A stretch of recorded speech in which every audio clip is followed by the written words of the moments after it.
하나님께서 이 8월에 우리에게 주시는 이 귀한 말씀을 통해서 썩어지는 허리띠라는 제목으로 우리 말씀의 은혜를 같이 나누겠습니다. 여러분, 요즘에 날씨가 많이 더워지면서 평상시에는 다들 이제 편한 복장을 하는 분들이 많습니다. 남자들의 경우에는 이제 허리춤에 고무밴드가 들어있는 그런 옷을 입을 때가 있습니다. 따로 허리띠를 하지 않아도 되기 때문에 이제 이게 편합니다. 그렇지만 우리가 정장을 하거나 또 일을 할 때에는 허리띠를 하는 것이 필수적입니다. 또 예의 있는 곳에 갈 때 남성은 양복을 입을 때 특히 이제 허리띠와 구두의 컬러를 맞추는 것, 이런 것이 또 기본적인 에티켓입니다. 자, 물론 요즘에 또 이제 살이 쪄서 배가 나오면 허리띠가 필요 없는데 그럴 수도 있어요. 바지가 내려가지 않으면 필요 없는데 이렇게 생각할 수도 있지만은, 그러나 기본적으로 허리띠를 띠는 것은 또 우리에게 필요한 일이고 기본적인 에티켓이기도 합니다. 하지만 멋을 내는 목적 이전에 기능적인 측면이 더 강하죠. 바지가 흘러내려가지 않도록 허리띠를 매야 활동에 도움이 됩니다. 군인들도 마찬가지입니다. 우리가 군복을 다 갖췄어도 허리띠를 매지 아니하면 바지가 흘러내리기 때문에 정상적인 활동을 할 수가 없습니다. 또 역도 선수들 같은 데 보면 큰 힘을 내기 위해서 허리에 벨트를 찹니다. 역도 선수가 아니어도 또 이제 헬스하시거나 이제 운동하시는 분들은 이제 데드리프트라고 해서 무거운 역기를 이렇게 들어 올리는 행동을 할 때 더 무거운 것을 들어 올려서 힘을 내려고 할 때는 이제 허리벨트를 차기도 합니다. 여러분, 허리가 인간의 몸에서 힘을 내는 중심이기 때문에 그렇습니다. 사람이 허리를 다치면 그러면 힘을 못 쓰죠. 정상적인 활동이 어렵습니다. 그래서 이제 허리에 복대를 하고, 그래서 이 힘을 받쳐주는 그런 것들을 차기도 해요. 자, 하나님께서 오늘 본문을 통해서 이 허리띠를 매개로 이스라엘의 신앙 상태를 지적하고 계십니다. 이것은 여전히 오늘 우리에게도 적용되는 하나님의 말씀입니다. 오늘 우리에게 주시는 이 8월에 우리에게 주시는 하나님의 말씀으로 귀 기울여서 여러분 들으실 수 있길 바랍니다. 하나님께서 어느 날 이 예레미야에게 말씀을 하시고 예언 행동을 하게 하십니다. 말씀드린 적이 있는 것처럼 예언 행동은 하나님께서 말씀으로만이 아니라 어떤 행동을 통해서 하나님의 말씀을 전하게 하시는 거예요. 그래서 선지자는 하나님께서 하라고 하시는 대로 그대로 순종을 해야 됩니다. 하나님께서 3번에 걸쳐서 이 허리띠에 관한 그 예언 말씀을 주십니다. 먼저 우리 1, 2절 말씀 같이 읽겠습니다. 시작. 여호와께서 이와 같이 내게 이르시되 너는 가서 뱃띠를 사서 네 허리띠에 띠고 물에 적시지 말라 하시기로 내가 여호와의 말씀대로 띠를 사서 내 허리에 띠니라. 자, 첫째로 하나님께서 하신 말씀이 너 시장에 가서 배로 된 띠를 하나 사라. 그리고 그것을 허리에 차라. 그리고 물을 묻히지 말아라. 세탁하지 말아라. 그런 얘기죠. 자, 이 배는 제사장 의복 등의 옷감을 만드는 데 있어서 필수적인 재료이고 유대인들에게 있어서 아주 익숙한 그런 재료입니다. 그래서 일상적인 삶 속에서 사용하는 그런 배띠를 사서 허리에다 띠고 그냥 생활하라는 거예요. 그게 하나님의 첫째 말씀이었습니다. 그리고 얼마 후에 하나님께서 또다시 말씀하십니다. 3절에서 5절까지 말씀을 우리가 읽겠습니다. 여호와의 말씀이 다시 내게 임하여 이르시되 너는 사서 내 허리에 띤 띠를 가지고 일어나 유브라데로 가서 거기서 그것을 바위 틈에 감추라 하시기로 내가 여호와께서 내게 명령하신 대로 가서 그것을 유브라데 물가에 감추니라. 아멘. 자, 며칠이 지나서 하나님께서 다시 예레미야에게 말씀을 하시는데 이번에는 네가 차고 다닌 그 띠를, 허리띠를 가지고 유프라테스로 가라. 유브라데라고 하는 것은 유프라테스 강가를 말합니다. 그리고 그것을 유프라테스 강가 바위 틈에다가 감춰라. 이렇게 말씀하시는 거예요. 근데 여러분, 이 유프라테스 강은 예루살렘에서 그 떨어진 거리가 왕복으로만 1200km 정도 됩니다. 근데 그 먼 길을 가져가서 그것을 숨겨놓으라는 얘기예요. 자, 그것은 장차 유대 백성이 바벨론에 의해서 포로로 끌려갈 곳이기도 합니다. 어떤 신학자들은 너무 먼 곳이기 때문에, 또 이 말씀을 들어야 되는 사람들은 유대 백성이기 때문에 멀리 가서 하면은 듣지 못할 것 아니냐. 그러니까 실제로는 이 유프라테스 강이 아니라 예레미야의 고향 아나돗에서 북동쪽으로 4km 떨어져 있는 파라라는 그런 곳일 것이다. 이렇게 추측하는 그런 사람들도 있습니다. 그러나 실제로 유프라테스 강가에 갔든지 아니면 그 근처에 있는 파라라는 곳으로 갔든지 어쨌든 예레미야 선지자는 하나님께서 주신 그 말씀대로 그대로 순종을 했습니다. 자, 그러고 나서 세 번째 하나님의 말씀이 또 임합니다. 6절, 7절 우리 말씀을 같이 읽겠습니다. 여러 날 후에 여호와께서 내게 이르시되 일어나 유브라데로 가서 내가 네게 명령하여 거기 감추게 한 띠를 가져오라 하시기로 내가 유브라데로 가서 그 감추었던 곳을 파고 띠를 가져오니 띠가 썩어서 쓸 수 없게 되었더라. 아멘. 자, 여러 날 후에 하나님의 말씀이 다시 예레미야에게 임하였는데 다시 네가 유브라데로 가서 네가 땅을 파고 감추었던 그 뱃띠를 다시 땅을 파고 끄집어서 가져와라. 그럼 인간적인 생각으로 하면 이게 무슨 엉뚱한 말인가 이런 생각이 들 수가 있겠죠. 이게 뭐 하는 일인가? 이게 무슨 의미인가?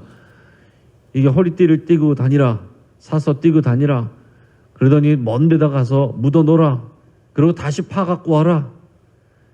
그래도 시켜서 그대로 순종을 해서 했더니 그 띠는 이미 썩어져 있었습니다. 그 띠는 썩어져서 더 이상 쓸 수 없게 되어 있었어요.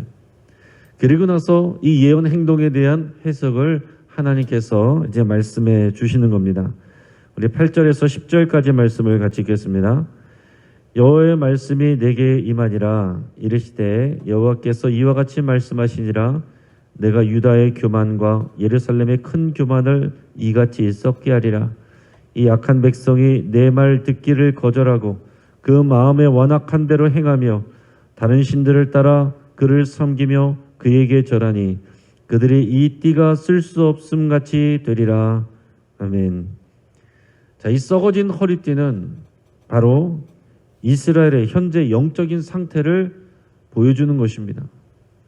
그리고 그들의 장차 하나님께 받게 될 그런 미래의 일들을 보여주는 것이기도 하는 겁니다.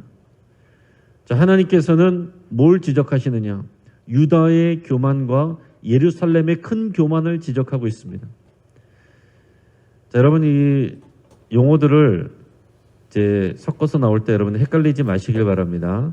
이스라엘, 또 유다, 예루살렘 이렇게 나올 때 이 용어를 여러분 잘 구별해서 아셔야 돼요. 이게 다른 나라를 얘기하는가? 이렇게 생각하시면 안 됩니다. 이제 이스라엘이라고 여기서 지칭할 때는 하나님께서 애초에 말씀하신 통합적인 하나님의 백성 이스라엘을 말하는 것입니다. 근데 지금 역사적으로 보면 이스라엘은 분열왕국 이후의 시대예요. 그래서 북이스라엘은 이미 BC 722년에 아수르 제국에 의해서 멸망하고 사라졌습니다. 지금 남아있는 것은 남유다 왕국이에요. 근데 하나님께서는 남유다 왕국에 대해서도 그냥 이스라엘이라고 이렇게 지칭하시기도 합니다.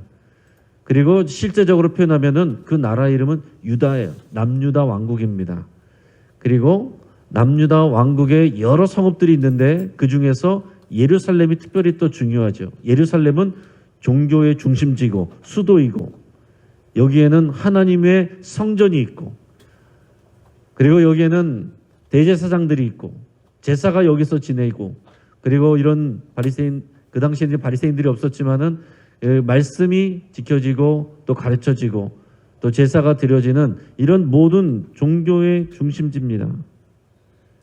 자, 그래서 예루살렘도 말씀을 하시는데 유다의 교만, 그러니까 유다 전역의 모든 백성들이 하나님 앞에서 교만한데 그 중에서도 예루살렘의 큰 교만, 예루살렘 성에 사는 사람들은 더욱 큰 교만 가운데 있다는 것을 하나님께서 지적하고 계신 겁니다.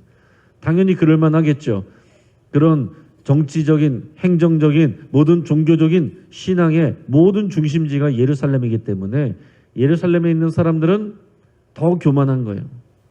만약에 그 사람들이 올바른 신앙 가운데 있었다고 한다면 그들의 마음은 자부심이라고 표현할 수 있을 겁니다. 신앙의 자부심. 우리의 역사가 이 정도야. 하나님께서 우리와 함께 계시고 이 성전을 봐.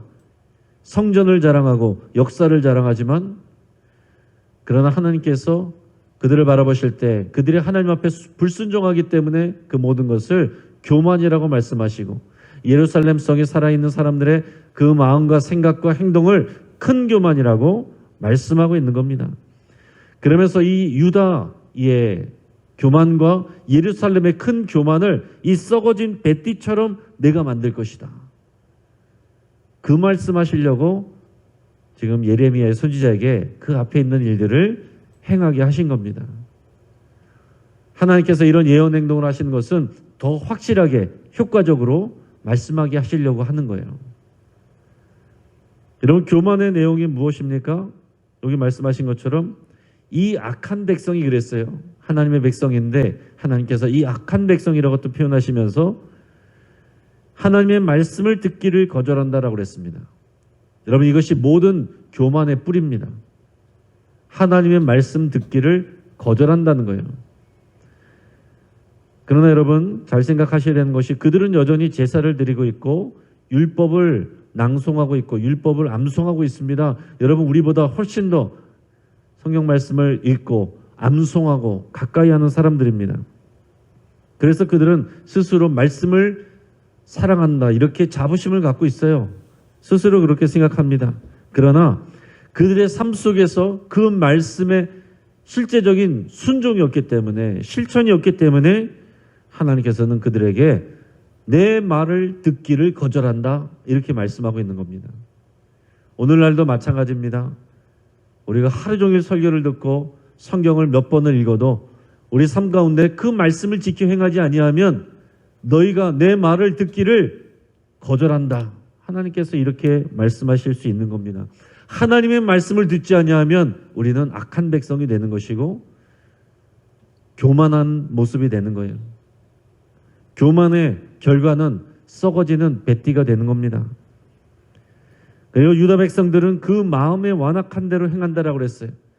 이게 결과적으로 따라오는 것입니다. 하나님의 말씀을 듣고 따라 살지 아니하면 자신들의 완악한 마음, 세상 사람들의 마음, 세상이 하는 그대로 내 성공과 행복을 위해서 자기 마음대로, 자기 옳다고 생각하는 그대로, 내 욕심대로, 내 기분대로, 내 자존심대로, 내 혈기대로 마음대로 말하고 행동한다라는 거예요.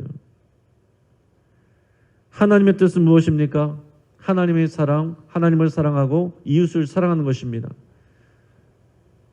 사랑과 공의, 이게 하나님의 뜻이고 하나님의 성품이고 그 사랑과 공의를 지켜 행하는 것이 하나님의 뜻입니다. 그런데 여기에는 관심이 없고 자신들의 이익과 자신들의 편의대로 행동한다는 거예요. 하나님께서 하라고 하신 대로 하는 것이 아니라 내 사정에 맞춰서, 내 필요에 맞춰서, 내 기분에 맞춰서 한다는 거죠. 또한 그들은 우상을 숭배합니다. 하나님을 사랑해야 되는데 하나님께 제사를 드리지만 그와 동시에 우상에게 절합니다. 우상을 섬깁니다. 그 우상을 왜 섬긴다고요? 바알과 아세라는 대표적인 농경신이고 그 농경은, 그 농사는 그 시대의 주요 산업입니다. 경제예요. 돈입니다. 그러니까 내가 잘 되기 위해서, 우리 경제를 위해서, 우리가 돈을 위해서, 잘 먹고 잘 살기 위해서 우상을 섬기는 거예요. 돈을 섬기는 일, 만몬신을 섬기는 그런 우상입니다. 하나님은 이런 그들의 불순종의 교만을 이 썩어진 허리띠처럼 하시겠다고, 만들겠다고 말씀하고 있는 겁니다. 그들을 징계하시고 심판하실 것이다. 이 허리띠에 대해서 하나님께서 이렇게 비유로 말씀하시는 이유가 또 11절에서 하나님께서 또 설명을 하십니다. 우리 11절 말씀을 같이 읽겠습니다. 여호와의 말씀이니라, 띠가 사람의 허리에 속한 같이 내가 이스라엘 온 집과 유다 온 집으로 내게 속하게 하여 그들로 내 백성이 되게 하며 내 이름과 명예와 영광이 되게 하려 하였으나 그들이 듣지 아니하였느니라. 아멘. 자, 이게 하나님의 원래 마음입니다. 여러분 11절이 하나님의 원래 마음이에요. 하나님이 말씀하신 것은 뭡니까? 하나님이 원래 바람은 뭐예요? 허리띠를 기준으로 또 비유로 말씀하실 때에 사람들이 허리띠를 차고 다니는 것처럼 그 띠가 사람의 허리에 속해 있는 것처럼 하나님은 하나님의 백성 이스라엘 온 집과 유다 온 집으로 허리띠처럼 하나님의 허리에 붙어 있어서 하나님께 속해 있기를 바랬다. 이게 하나님의 마음입니다. 하나님의 허리에 딱 붙어 있는 방법, 그것은 뭐라고요? 하나님의 말씀을 청종하는 것입니다. 하나님의 허리에 붙어 있어야 하나님의 복이 흘러나오는 거예요. 내가 하나님께 붙어 있지 않고 하나님의 말씀을 듣지도 않고 따라 실천하지도 않으면서 복을 간구하는 것, 하나님 앞에 교만입니다. 그 어리석은 일이죠. 하나님의 말씀에 청종하는 것, 그래서 하나님만을 사랑하고 우상 숭배를 근절하는 일, 그리고 내 이웃을 사랑하고 연약한 자들을 공평하게 대하고 거룩한 삶을 추구하는 것, 내 이웃을 내 몸과 같이 사랑하는 것, 이것이 하나님의 말씀을 청종하는 것입니다. 여러분, 우리가 매일같이 우리가 모일 때마다 우리 예배 캠페인 외치는 것, 이게 하나님의 말씀을 청종하는 내용이에요. 우리 가정에서 가정의 예배자가 되고, 우리 교회에서 영적인 예배자가 되고, 우리 삶의 모든 교회 밖에서 삶의 예배자로 살아가는 것, 그것이 하나님의 말씀에 순종하는 일입니다. 여러분, 우리가 괜히 그것을 반복하고 외치는 것이 아닙니다. 여러분, 마음에 새기고 머리에 새겨서 이것이 우리의 삶이 되어야 되는 거예요. 우리가 아무리 외쳐도 우리가 생각 없이 실천 없이 입으로만 외치면, 캠페인을 외치면 그건 우리와 삶과 아무런 상관이 없는 것이고 우리는 하나님의 말씀을 청종하지 않는 것입니다. 여러분, 이스라엘 백성이 그렇게 순종하였다면, 하나님의 허리띠처럼 속해 있었다면 하나님은 그들을 하나님의 백성, 하나님의 소유가 되게 하시고 거기서 끝나는 것이 아니라 하나님의 이름과 명예와 영광이 되게 하려고 하셨다. 하나님에게 붙어 있으면 하나님의 은혜와 영광이 그들에게로 흘러가는 것입니다. 영광되게 하는 거예요. 우리의 모든 영예와 그리고 모든 잘 되는 것에 그 근본은 다른 데 있지 않고 하나님께 있습니다. 하나님이 복의 근원입니다. 하나님을 사랑할 때 하나님 주시는 복이 따라옵니다. 그런데 우리가 복을 추구하면서 하나님을 사랑하지 않는 것, 이것처럼 어리석은 일이 없는데 그 수천 년 전에 그 하나님의 백성들이나 오늘 이 시대 한국교회 성도들이나 다르지 않은 모습들이 얼마든지 있을 수 있습니다. 오늘 8월을 시작하면서 이 하나님의 말씀이 우리의 삶에 적용될 수 있기를 바랍니다. 제 말씀을 정리합니다. 허리띠는 사람의 복장에 있어서 중요한 역할을 해요. 허리띠는 항상 주인의 몸에 딱 붙어 있어야 됩니다. 하나님은 이스라엘 백성이 허리띠처럼 하나님에게 붙어 있기를 원하셨어요. 그러나 이스라엘 백성은 하나님의 말씀을 듣지 않았습니다. 그래서 하나님을 무시하고 우상을 섬기고 이방 민족을 의지했습니다. 그것은 하나님 앞에서 교만이라고 그랬어요. 하나님은 예레미야에게 뱃띠를 사서 띠다가 유프라테스 강가에 숨기라고 하셨고 얼마 지나서 그것을 가져오라고 하셨는데 이미 다 썩어져서 쓸모없게 돼 있었습니다. 하나님은 유다와 예루살렘의 모든 교만을 이 썩어지는 허리띠처럼 만들겠다라고 말씀하셨습니다. 사랑하는 여러분, 오늘 말씀을 통해서 8월을 시작하는 오늘 이 시간에 우리는 하나님의 허리띠로서 하나님께 딱 붙어 있는지, 주의 말씀을 청종하는지 여러분 생각하시고 새롭게 결단할 수 있기를 바랍니다. 7, 8월은 자칫 우리 신앙생활이 느슨해지기 쉬운 때입니다. 또 휴가를 맞이해서 또 날이 더워서 여러 가지 이유로 우리의 신앙이 느슨해지기 쉬운 때에 여러분 이 진리의 허리띠를 졸라 매시기를 바랍니다. 그리고 우리가 하나님의 튼튼한 허리띠가 되시기를 주의 이름으로 축복합니다. 같이 한번 기도하겠습니다. 오늘 말씀을 붙들고 함께 기도할 때에 오늘 우리가 영적인 전신갑주를 입고 또 진리의 허리띠를 메고 주의 말씀에 순종하기로 결단하며 기도할 수 있기를 바랍니다. 또 우리가 하나님의 허리띠로서 하나님께 딱 붙어 하나님의 소유로 살아가기로 그렇게 결단할 수 있기를 바랍니다. 예수님처럼 말하고 예수님처럼 생각하고 예수님처럼 행동하기로 여러분 그렇게 결단하시고 내가 하나님보다 더 사랑하는 모든 것을 내려놓고 회개할 수 있기를 바랍니다. 내가 간절히 바라고 또 속상해하는 것들이 정말 하나님 때문인지 아니면 다른 것 때문인지 우리가 스스로를 돌이켜볼 수 있기를 바랍니다. 우리 신앙이 퇴보하지 않고 갈수록 신실해지기를 여러분 결단하면서 기도할 수 있기를 바랍니다. 이 말씀들을 남들에게 적용하는 것이 아니라 바로 나에게 적용하여 여러분 결단하며 하나님 앞에 나가시길 바라고 오늘 이 시간 말씀을 붙들고 먼저 우리 하나님 앞에 간절히 기도할 때 우리 주여 한번 부르짖고 합심해서 함께 기도하겠습니다. 주여